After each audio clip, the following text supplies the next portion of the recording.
میرا اپنا گھر، یہ خواب ہم سب نے یہاں پہ دیکھا، لیکن آج میں بات کر رہا ہوں ان لوگوں کی جن کا یہ خواب اب پورا ہونے جا رہا ہے۔ میں آپ کو یہ صرف انفارمیشن پہنچا رہا ہوں، یہ کوئی لیگل ایڈوائس نہیں دے رہا میں، یہ ایک انفارمیشن ہے جس کی بیسس پہ آپ کا یہ پروسیس آسان ہو سکتا ہے۔ السلام علیکم دوستوں، میں ہوں آصف رضا عکاس اور آپ دیکھ رہے ہیں میرا یوٹیوب چینل رائٹرز کلب۔ دوستوں، پوری دنیا میں رہنے والوں کا ایک بہت بڑا خواب ہوتا ہے، میرا اپنا گھر۔ یہ خواب ہم سب نے یہاں پہ دیکھا اور اللہ کا شکر ہے کہ آپ لوگ اپنے اپنے گھروں میں جو آپ کے ذاتی ملکیت اس میں رہتے ہیں، لیکن آج میں بات کر رہا ہوں ان لوگوں کی جن کا یہ خواب اب پورا ہونے جا رہا ہے، یعنی وہ مکان خریدنے کی خواہش رکھتے ہیں۔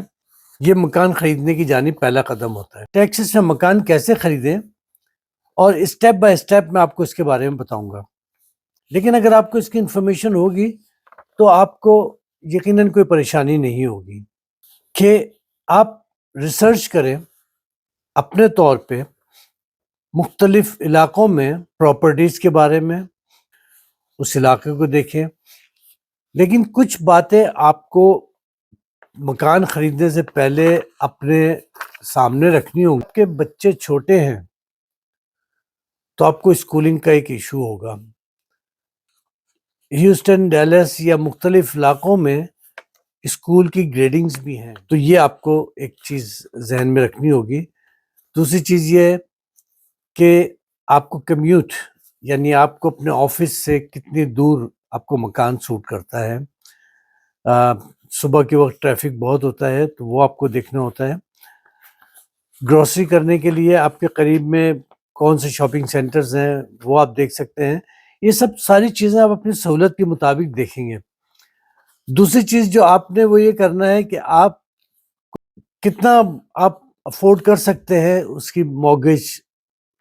جب ان ساری چیزوں کی آپ لسٹ مکمل کر لیں، ریسرچ وغیرہ آپ مکمل کر لیں، آپ علاقے کا تعین بھی کر لیں اور آپ یہ بھی دیکھ لیں کہ آپ کو کہاں مکان لینا ہے، کتنے تک کا لینا ہے۔ جو سب سے امپورٹنٹ چیز ہے وہ ہے ریئل اسٹیٹ ایجنٹ، اور جو آپ کو اس پورے پروسیس کے اندر آپ کی مدد کرے گا۔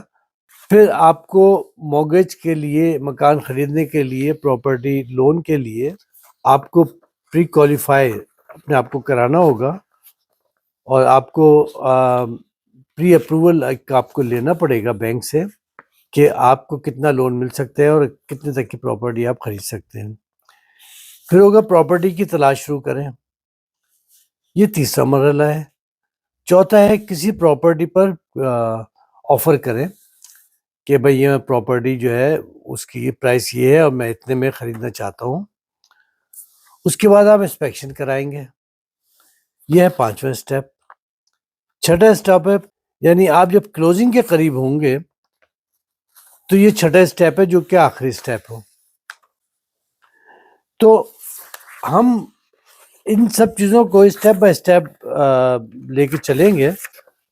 پراپرٹی کی تلاش شروع کر دی، اسٹیٹ ایجنٹ نے آپ کو پراپرٹی دکھا دی، آپ کو پراپرٹی پسند آ گئی اور آپ نے سب کچھ اس میں دیکھ لیا، تو آپ میں اس کے لیے یہ آفر کر رہا ہوں، مثلا 2 لاکھ کا مکان ہے، آپ نے اپنے ایجنٹ کے ساتھ مل کے ڈسکس کر کے، ایجنٹ آپ کو یہ بتاتا ہے کہ اس علاقے میں اس طرح کا گھر کتنے میں فروخت ہوا ہے مثلا، تو اس میں وہ آپ کو یہ بتائے گا کہ اس قسم سے ملتا جلتا مکان اس ایریے میں کتنے کا بکا ہے۔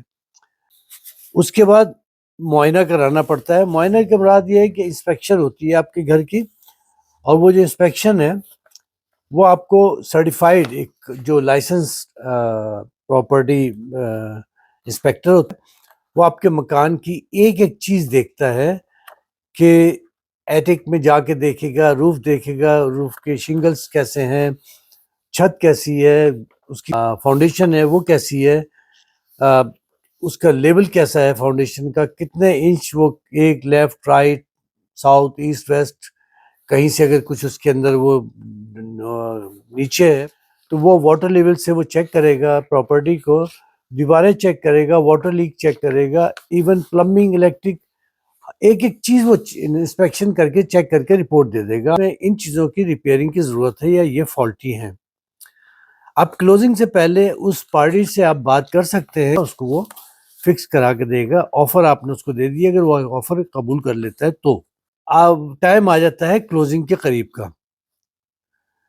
یہ وہ دن ہوتا ہے جب سارے پیپر سائن ہو جاتے ہیں اور جو آپ کی پراپرٹی ہے وہ آپ کے نام، اس کی ٹرانسفر آپ کے نام ہونے لگتی ہے. وہ بینک جو ہے وہ پراپرٹی کے آنر کو، جو پرانا آنر ہوتا ہے، اس کو وہ پیمنٹ کر دی جاتی ہے اور مکان آپ کے نام ٹرانسفر ہو جاتا ہے. لیکن یہ کیونکہ بینک کے پاس ڈاکومنٹ موگیج ہوتا ہے، یہ بینک کے پاس گروی رکھا ہوا ہوتا ہے، تو یہ ہوتا تو آپ کے نام پہ ہے لیکن وہ ڈاکومنٹ بینک کے پاس رہتا ہے اور بینک کی مرضی کے بغیر اس کو ٹرانسفر بھی نہیں کیا جا سکتا.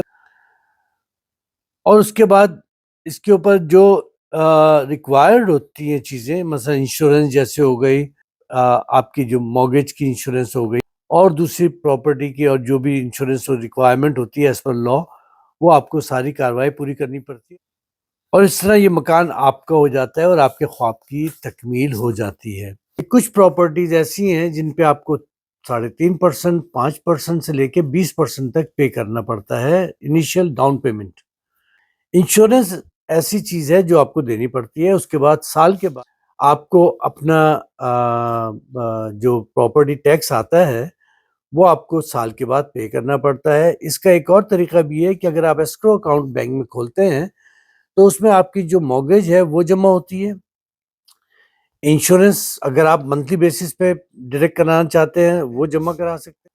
اس کے بعد انشورنس کے ساتھ ساتھ جو بھی آپ کا پراپرٹی ٹیکس بنتا ہے وہ آپ اسکرو اکاؤنٹ میں آن منتھلی بیسس، جو بھی سال کا ہوتا ہے ٹیکس، وہ 12 مہینے پہ ڈیوائڈ کر کے ہر مہینے کا ٹیکس نکال لیتے ہیں اور وہ اسکرو اکاؤنٹ کے اندر وہ چیز جمع ہو جاتا ہے. اسکرو اکاؤنٹ سے انشورنس کی بھی پیمنٹ ہو جاتی ہے اور آپ کو ہر سال ایک ہینڈسم اماؤنٹ اس سلسلے میں پے نہیں کرنا پڑتا، بلکہ آپ انسٹالمنٹ میں ان ایڈوانس آپ اس کو اپنے اسکرو اکاؤنٹ کے اندر وہ جمع کرا دیتے ہیں. تو بہرحال یہ ایک ویڈیو تھی جو میں نے سوچا کہ آپ کو مکان کے حوالے سے بتاؤں. جو نئے لوگ ہوتے ہیں ان کے لیے بھی مکان خریدنا آسان ہے. میں سے جنرل انفارمیشن آپ کو بتا رہا ہوں کہ یہ چیزیں انوالو ہوتی ہیں. تو اگر ویڈیو پسند آئے تو اس کو آپ لائک کیجیے گا اور میرے چینل کو بھی سبسکرائب کیجیے گا. تو اجازت دیجیے، ملتے ہیں پھر انشاءاللہ اگلی کسی نئی ویڈیو کے ساتھ. خدا حافظ، اللہ نگہبان.